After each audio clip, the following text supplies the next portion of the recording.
मुंबई, जिसकी चमक के आगे पूरी दुनिया फीकी पड़ जाती है, उसने एक ऐसा दौर भी देखा जब यहाँ की चमक के नीचे अंडरवर्ल्ड का काला साया छाया हुआ था। इस शहर में एक से बढ़कर एक डॉन आए। किसी ने बंदूक की नोक पर राज किया तो किसी ने खौफ का माहौल कायम करके अपना दबदबा बनाया। लेकिन मुंबई में एक डॉन ऐसा भी हुआ जिसने खुद किसी की जान नहीं ली, किसी पर हमला नहीं किया, यहाँ तक कि कभी अपने हाथों से एक भी गोली नहीं चलाई, लेकिन फिर भी वो पूरे मुंबई शहर पर राज करता था। उसे समंदर का राजा कहा जाता था क्योंकि समुद्र के रास्ते ही वो सोने, चांदी और इलेक्ट्रॉनिक्स की तस्करी किया करता था। वो मालाबार हिल में बने अपने आलीशान बंगले की बालकनी में बैठकर सिगार का धुआं उड़ाता और समंदर में चलते जहाजों को ऐसे देखता जैसे पूरा का पूरा समंदर उसका हो। वो क्राइम करता था लेकिन तहजीब के साथ। उसने ना तो कभी ड्रग्स, शराब और हथियारों की स्मगलिंग की और ना ही किसी आम इंसान को परेशान किया। उसने अपनी जिंदगी में अपने हाथों से एक भी कत्ल नहीं किया था, लेकिन फिर भी करीम लाला, वरदराजन मुदलियार से लेकर दाऊद इब्राहिम जैसे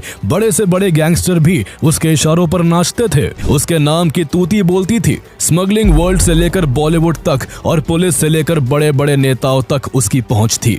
उसकी स्टाइल और पर्सनैलिटी ऐसी थी कि दीवार फिल्म में अमिताभ बच्चन और once upon a time in Mumbai film में अजय देवगन का किरदार उसकी पर्सनैलिटी से ही इंस्पायर्ड था। ये कहानी है मुंबई के पहले अंडरवर्ल्ड डॉन हाजी मस्तान की, जिसने गरीब किसान के घर जन्म लिया।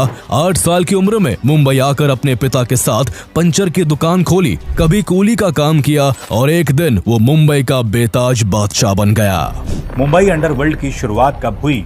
कौन था जिसे मुंबई अंडरवर्ल्ड का बाप कहा जाता था?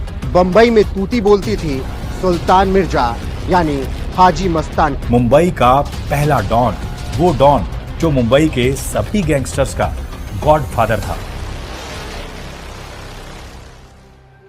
हाजी मस्तान का असली नाम मस्तान हैदर मिर्जा था। उसका जन्म 1 मार्च 1926 को तमिलनाडु के कडलोर में एक गरीब किसान घर में हुआ था। उसके पिता के पास इतनी कम जमीन थी कि पूरे परिवार का खर्च चलाना भी मुश्किल था। गरीबी इतनी थी कि कई बार घर में खाने के लिए भी पैसे नहीं होते थे। इसी परेशानी के चलते हाजी मस्तान के पिता ने बाहर जाकर पैसा कमाने का मन बनाया। 1934 में जब हाजी मस्तान केवल 8 साल का था, तब उसके पिता उसे लेकर बॉम्बे चले आए। बॉम्बे आकर हाजी मस्तान के पिता ने छोटी मोटी कई जॉब्स की, लेकिन कुछ खास कमाई नहीं हुई। उसके बाद उसके पिता ने क्रॉफर्ड मार्केट में एक छोटी साइकिल रिपेयरिंग की दुकान खोल ली और मस्तान भी यहाँ अपने पिता के साथ काम में हाथ बटाने लगा। उसकी दुकान के पीछे बड़ी बड़ी बिल्डिंग्स बनी हुई थी और उन बिल्डिंग्स में रहने वाले लोगों के पास काफी महंगी महंगी गाड़ियां थी। इसलिए जब भी उसकी दुकान के पास से ये गाड़ियां गुजरती तो वो अक्सर इन ख्यालों में डूब जाता कि एक दिन उसके पास भी ऐसी महंगी गाड़ियां